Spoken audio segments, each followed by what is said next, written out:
오늘 우리 함께 나누실 말씀은 마태복음 9장 9절부터 13절까지의 말씀입니다. 마태복음 9장 9절부터 13절까지의 말씀 우리 함께 합독하시겠습니다. 예수께서 그곳을 떠나 지나가시다가 마테라 하는 사람이 세관에 앉아 있는 것을 보시고 이르시되 나를 따르라 하시니 일어나 따르니라. 예수께서 마태의 집에서 앉아 음식을 잡수실 때에 많은 세리와 죄인들이 와서 예수와 그의 제자들과 함께 앉았더니 바리새인들이 보고 그의 제자들에게 이르되 어찌하여 너희 선생은 세리와 죄인들과 함께 잡수시느냐. 예수께서 들으시고 이르시되 건강한 자에게는 의사가 쓸데없고 병든 자에게라야 쓸데있느니라. 너희는 가서 내가 긍휼을 원하고 제사를 원하지 아니하노라 하신 뜻이 무엇인지 배우라. 나는 의인을 부르러 온 것이 아니요 죄인을 부르러 왔노라 하시니라. 아멘. 할렐루야. 마태복음은 마태가 쓴 복음서입니다. 예수님의 12 제자 가운데 유일하게 제자의 이름이 붙여져 있는 사복음서 가운데 요한복음도 있고 두 권 가운데 하나죠. 특히 이제 이 마태복음이 마태에 의해서 쓰여졌기 때문에 오늘 본문에서 보면 누구의 이야기가 나오죠? 마태의 이야기가 나옵니다. 그러니까 자기의 이야기를 오늘 복음서에 이렇게 써 내려간 것을 보게 되는데, 오늘 이 본문에서 우리가 확인할 수 있게 되는 것 한 가지는 이 마태가 예수님이 굉장히 다른 방식으로 부르셨다는 걸 알게 됩니다. 모든 사람들은 거의 대부분 어디서 부르셨습니까? 대부분 갈릴리의 어촌에서 이렇게 부르셨는데, 예수님은 이제 그 마태를 부르실 때는 세관에 앉아 있는 이 마태를 부르셨다 이렇게 분명하게 이야기하고 있습니다. 그러면 세관에 앉아 있는 이 마태는 어떤 사람이었느냐? 세리였습니다. 당시에 이제 지금으로 말하면 여러분들 우리가 뭐 국세청이나 아니면 세관에서 근무하고 있는 사람들, 이런 사람들이면 여러분 어떤 사람인가요? 굉장히 꽤나 급도 높고 또 좋은 직장도 가지고 있는 그런 사람이겠죠. 그런데 당시에 이제 세관에 앉아 있었던 이 세리는 사실은 그 유대 사회에서는 경멸의 대상이었습니다. 왜냐하면 그 유대 민족 안에서 세금을 걷어다가 누구에게 갖다 바치는 사람입니까? 로마에게 갖다 바치는 사람이기 때문에 첫째로는 매국노로 이렇게 낙인이 찍혀 있는 상황이었고, 그래서 사실은 이 그 세리에 대해서는 여기 오늘도 본문에서 그 11절에서 본문에 보시면 사람들이 뭐라고 얘기합니까? 세리와 죄인들과 이렇게 나와요. 그러면 세리는 누구의 부류에 속해 있는 사람이었을까요? 죄인들과 같은 존재였습니다. 그러니까 유대 사회에서의 세리로 살아간다는 것은 돈의 문제가 아니라 이 사람들은 평판과 또 낙인이 찍혀 있는 그런 상황이었다는 거예요. 어떤 사람으로 낙인이 찍혀 있습니까? 죄인이라는 낙인이 찍혀져 있는 그런 사람이었던 겁니다. 특히 이제 유대 사회에서는 사람들을 이렇게 분류합니다. 사람들을 분류해서 특히 이제 유대 사회에서는 유대인이 아닌 이방인들, 특히 이제 여자들, 그 다음에 뭐 여기에서 말하는 사마리아 사람들을 비롯해서 세리와 같은 사람들을 아주 경멸의 대상으로 삼고 있었고요. 그리고 또한 한 가지는 뭐냐면, 그렇기 때문에 이런 사람들은 구원의 대상에서도 제외되고 있는 사람들이라고 생각을 했던 겁니다. 그러니까 사실은 이 그 세리라고 하는 사람은 구원도 받을 수 없는 죄인 중에 죄인이었고, 그 다음에 경멸의 대상이었고, 그 다음에 사람 축에도 들지 못하는 그러한 아주 뭐랄까요, 낙인이 찍힌 그런 존재였다라고 볼 수가 있습니다. 여러분들 우리가 지금 그 마태복음을 쭉 살펴보면서 선상순을 기점으로 해서 예수님께서 이 땅 가운데, 이 세상 가운데 무엇을 지금 보여주시기를 원하시고 계시는 것을 알게 됩니까? 하나님의 나라를 소개해 주시고 이 세상의 방법이 아닌 하나님의 방법으로 이 땅을 살아갈 수 있는 방법들을 말씀해 주고 있는 게 이제 마태복음이라는 사실을 우리가 알게 됩니다. 그래서 실제로 예수님이 산상수훈을 통해서 이론을 말씀하셨다면 예수님이 산에서 내려오시자마자 누구를 고쳐주십니까? 나병 환자를 고쳐주시고 중풍병자를 고쳐주시고 열병을 고치시고 귀신들을 쫓아내고 수많은 병자들을 고쳐주시고 그런 일들을 보게 됩니다. 어제의 본문을 통해서도 우리가 무엇을 보게 됩니까? 그것이 단순하게 산에서 내려왔을 때 그 자리에서만 이루어진 것이 아니라 다른 도시인 가버나움에서도 고침을 받게 되죠. 중풍병자가 고침을 받게 되는 일들이 벌어지게 되는 것을 보게 됩니다. 자, 그런데 그때 어떤 일이 있었습니까? 예수님이 무슨 얘기를 하십니까? 어제 본문을 우리가 보면은 죄 사함을 받았노라 이렇게 합니다. 내가 내 죄를 사한다 이렇게 얘기를 하시고 나서 질병의 문제를 고쳐주신 것을 보게 됩니다. 자, 그렇다면 이제 이 모든 문제의 근원들이 어디에 연결되어 있다는 걸 알게 될까요? 죄에 연결되어 있다는 걸 알게 됩니다. 그러니까 다시 한번 말씀드리지만 질병이 죄 때문이다. 그러니까 어떤 누군가가 아플 때 너 무슨 죄 졌니? 이렇게 얘기하면 곤란해집니다. 그렇죠? 그런데 궁극적으로 우리가 원인을 살펴본다면 죽는 게 무엇 때문에 죽습니까? 우리가 죄의 값이 사망이니까 사실은 우리가 죽는 문제가 죄로부터 비롯되는 것으로 부인할 수가 없는 거예요. 그러니까 우리가 살아가는 모든 인생들의 문제들은 다 어디서부터 비롯되는 겁니까? 사실상 이 죄의 문제로부터 비롯됐다고 할 수 있다는 거죠. 그러니까 거기에는 어떤 문제도 포함되어 있는 걸까요? 질병의 문제도 사실상 포함되어 있는 것이라 할 수 있습니다. 그런 의미에서의 죄 사함이 질병에도 포함된다는 것을 볼 수 있는데요. 오늘의 이 본문의 말씀을 보시게 되면 마태, 세리인 마태가 사실은 무엇으로 낙인 찍혀 있는 사람이었습니까? 죄인으로 낙인 찍혀 있는 사람이었죠. 그런데 그 죄인으로 낙인 찍혀 있는 것이 하나님의 나라에서는 무엇이 해결이 되면 낙인이 풀려지게 됩니까? 그렇죠. 죄를 사함을 받게 되면, 그러니까 세상의 문제로서 풀 수 없는 이 문제를 하나님 나라의 문제로 풀어버리면 이 사람은 세리는 더 이상 죄인으로 낙인을 찍히고 살아가지 않아도 되겠죠? 그렇지 않습니까? 자, 그런데 우리 한번 여기서 생각해 봐야 될 필요가 있습니다. 사실상 이 마태복음도 굉장히 어려운 그 내용들을 우리가 담고 있는데요. 사실상 이 세상은 수많은 편견들로 가득 차 있습니다. 그렇죠? 그런데 여러분 생각해보세요. 인종이나 여러 가지로 이제 차별이 존재를 하고요. 또 그로 인해서 엄청난 희생이 일어나고 때로는 사람을 죽이고 또 학살이 일어나고 전쟁이 일어나기도 하는 게 이 세상입니다. 그렇죠? 모두가 사실은 그 누가 만들어낸 일일까요? 사실은 다 인간이 만들어낸 일이에요.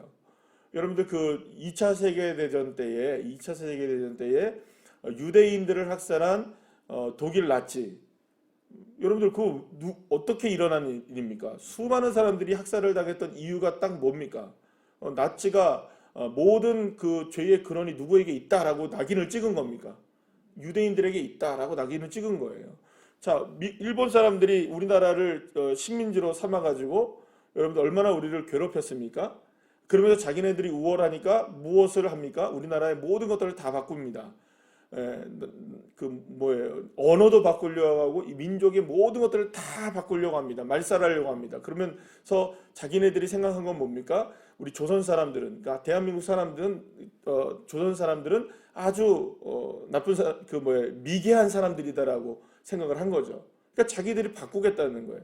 그러니까 이러한 편견들과 이러한 모든 것들로 인하여서 얼마나 많은 범죄가 일어나고 얼마나 많은 악한 일들이 많이 일어났습니까?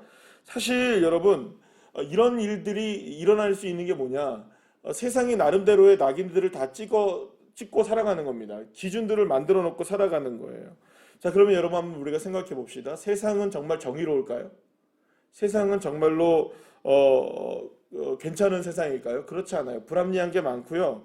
부정직하고 부도덕한 것이 난무하는 세상이 우리가 살아가는 세상입니다. 마치 이 세상은 정당하고 모든 것들이 다 괜찮은 것처럼 보여지는 세상이지만 사실 우리가 살아가는 세상 가운데 그 어떤 것도 사실은 그 정당한 것이 존재하지 않는다는 것을 우리가 다 알고 있습니다. 우리가 가지고 있는 법제도 여러분들, 우리가 TV를 통해서 뉴스를 통해서 듣는 이야기들 뭡니까? 헌법재판소에서 뭐 나오는 이야기들은 뭐 이거는 헌법 불합치다 뭐 이런 얘기 나옵니까 안 나옵니까? 지금까지는 그게 법으로 우리가 살아왔는데 자 면밀히 검토를 해보니까 이거는 법에 저촉이 되더라 이거예요. 여러분 그러면 그 법은 여태까지 지금 옳다고 생각했던 법은 뭐고 갑자기 그 법은 옳지 않은 법이 되어버릴 때가 많아요. 그럼 여러분 그 법은 온전한 걸까요? 온전하지 못한 걸까요? 온전하지 못하다는 거예요.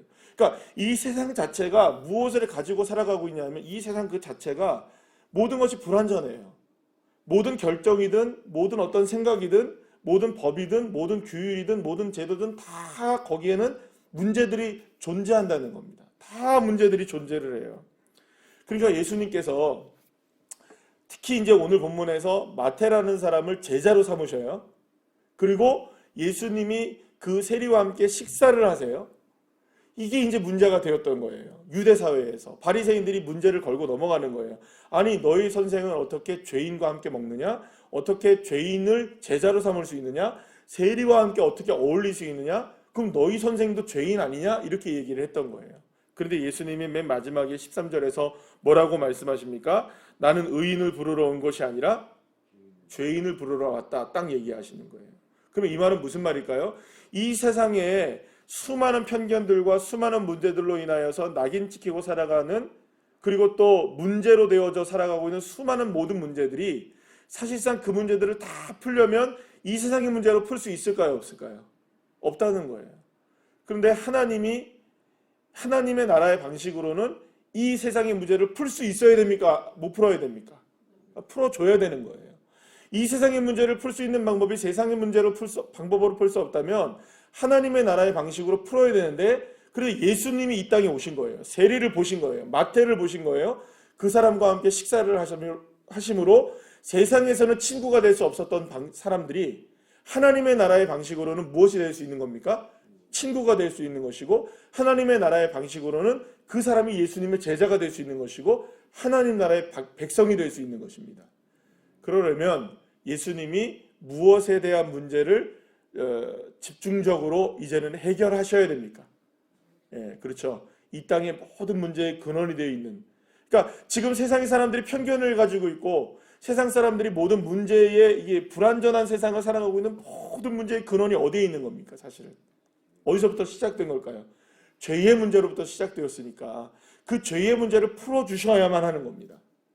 그래서 예수님이 세리인 마태를 제자로 부르시고 그들과 함께 식사를 하시는 것을 통하여 보여주시고자 하시는 건 뭐냐? 이 세상에 가지고 있는 근원적인 이 죄의 문제를 해결하지 않으면 우리의 삶에 진정한 자유를 얻을 수 없고 우리가 이 땅에 살아가면서 진정한 우리가 온전함을 누릴 수 없다는 것입니다. 그래서 예수님이 의인을 부르는 것이 아니라 죄인을 불러서 그 죄를 사해 주심으로 이 세상의 모든 문제들을 하나님 나라의 방식으로 풀어버리시겠다. 그렇게 하신 것이 십자가의 은혜이신 줄로 믿으시길 바랍니다. 그것이 은혜죠. 그래서 사실은 저와 여러분에게 딱 한 가지 은혜를 얘기하라면 무슨 은혜를 얘기해야 될까요? 사실은 우리가 죄 사함을 받은 은혜를 가장 놀라운 은혜로 우리가 여기며 믿으며 살아야 되는 것입니다. 그런데 우리가 은혜를 생각할 때에 많은 부분에 있어서 은혜를 다른 것으로 오해할 때가 많아요. 물론 여러분 우리의 삶 속에 여러 가지 더해지는 것도 많은 은혜인 줄 믿습니다. 그러나 무엇이 해결되지 않으면 안 될까요? 이 죄의 문제가 해결되지 않으면 안 되는 거예요. 이 죄의 문제가 해결되지 않는 한 마태는 여전히 무엇으로 살아가야 됩니까? 세상의 낙인 속에 죄인으로 살아가야 되는 거예요. 이걸 풀어주지 않으면 안 되는 거죠. 예수님이 그걸 지금 풀어주시고 계시는 거예요. 사랑하는 여러분, 주 예수 그리스도께서 저와 여러분의 삶의 근원적인 문제부터 해결하심을 믿으시길 바랍니다. 그러니 여러분, 우리는 사실 그렇습니다. 우리가 때로는 살아가면서 이런 문제도 짓고 죄를 짓기도 하고 또 이런 문제 가운데 살아가기도 하고 많은 어려움 속에서 우리가 지내기도 하지만 저와 여러분이 늘 언제나 무엇을 기억해야 되느냐? 저와 여러분에게는 특별한 하나님의 은혜 가운데 예수의 십자가의 은혜가 흐르고 있다는 것이죠. 믿으십니까?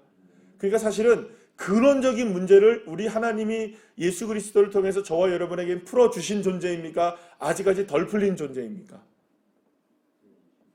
여러분, 풀어주신 줄 믿습니다. 저와 여러분이 예수 그리스도의 은혜로 구원받았습니다. 그러니까 구원받았다는 의미가 뭡니까? 이러한 문제에서 해방되신 것입니다. 여러분 믿으십니까? 그러니까 여러분, 우리는 이제 이미 이 모든 세상의 방식으로 살아가는 문제들에서 해방이 된 그리스도인들인 거예요. 그러니 여러분, 이제까지는 우리가 그런데 여러분, 세상을 살아다 보면 이런 것들이 얽매이게 되는 일들이 다시 벌어지게 되는 거예요. 그런데 우리가 다시금 기억해야 되는 게 뭐냐? 다시금 우리가 생각해야 되는 게 뭐냐? 다시금 출발선에 서야 되는 게 뭐냐? 어디서부터 출발해야 될까요?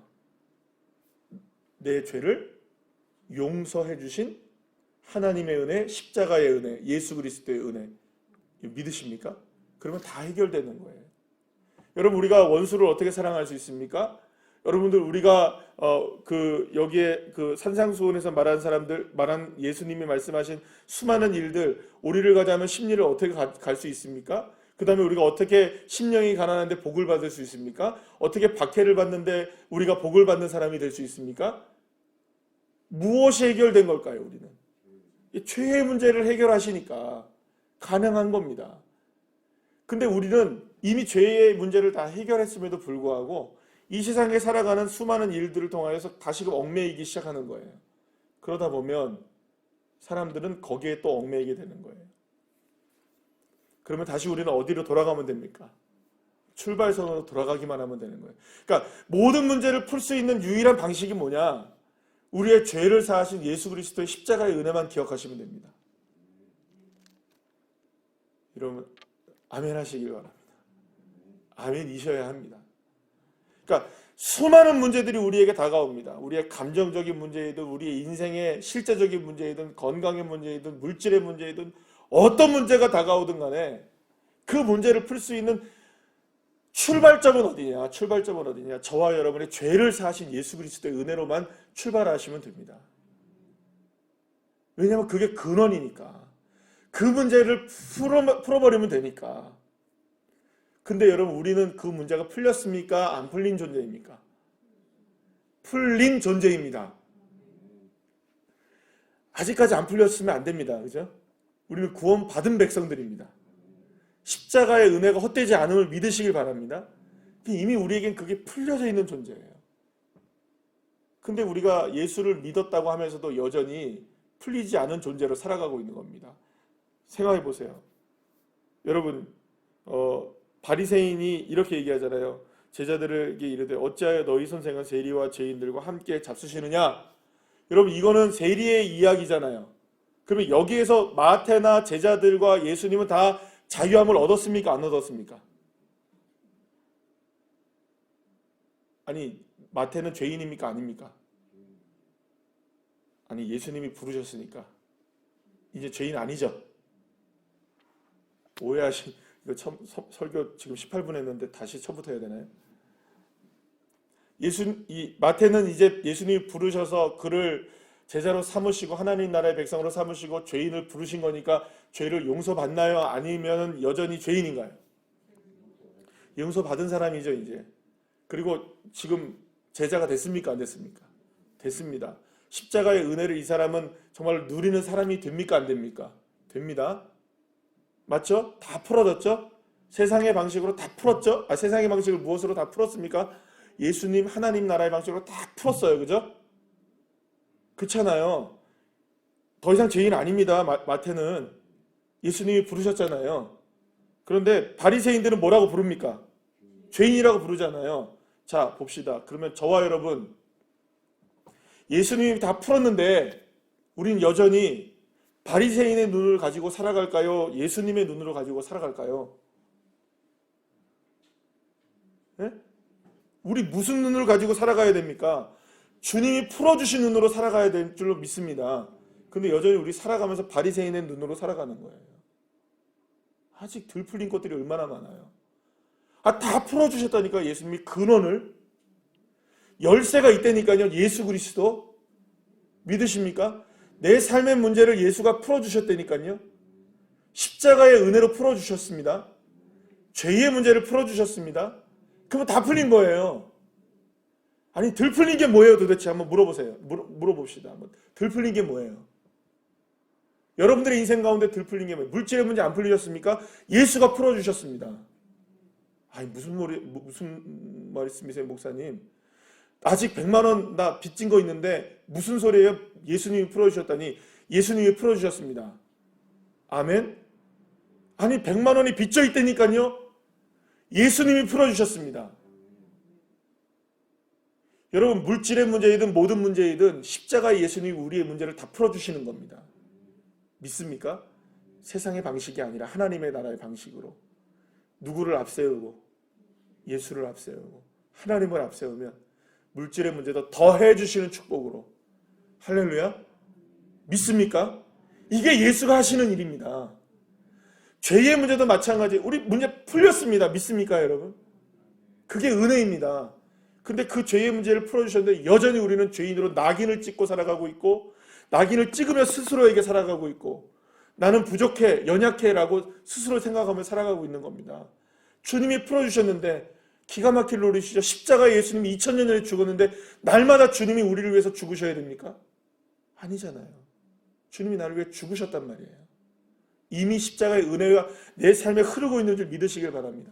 그러면 여러분 도대체 무슨 문제가 안 풀린 거예요? 왜 여전히 우리는 바리새인으로 살아가야 합니까? 왜 여전히 세리를 죄인이라고 낙인 찍으며 살아가야 됩니까? 그걸 왜 내 자신 스스로에게 그렇게 낙인을 찍으며 살아가고 있습니까? 주님이 풀어주셨는데 주님이 다가오셨는데 사랑하는 여러분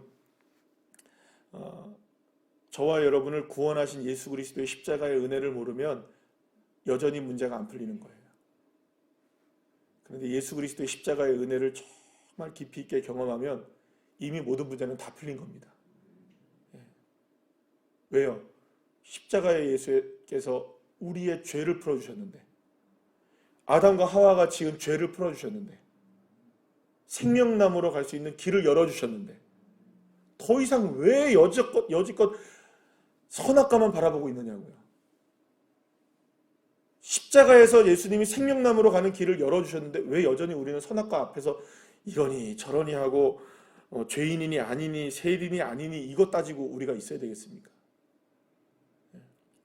사랑하는 여러분, 저와 여러분 딱 한 가지만 기억하십시오. 주님 의인 부르러 온 것이 아니고 죄인 부르러 오셔서 나를 구원하셨고 나 이제 더 이상 죄인 아니고. 믿습니까? 세상 사람들이 뭐라 해도 나 죄인 아닙니다. 난 하나님의 자녀이지. 여기서부터 시작하시면 됩니다. 수많은 일들이 꼬여있고 수많은 일들이 우리를 괴롭히고 어렵게 만들어도 나 하나님의 자녀이다. 하나님의 백성이다. 여러분 믿으십니까? 당당하게 살아가십시오. 문제 많아요. 예, 문제 많습니다. 풀리지 않은 여러 가지 어려운 일들 많이 있습니다. 그러나 주님이 내 문제 풀어주셨습니다. 십자가에서 이미. 기도하시겠습니다.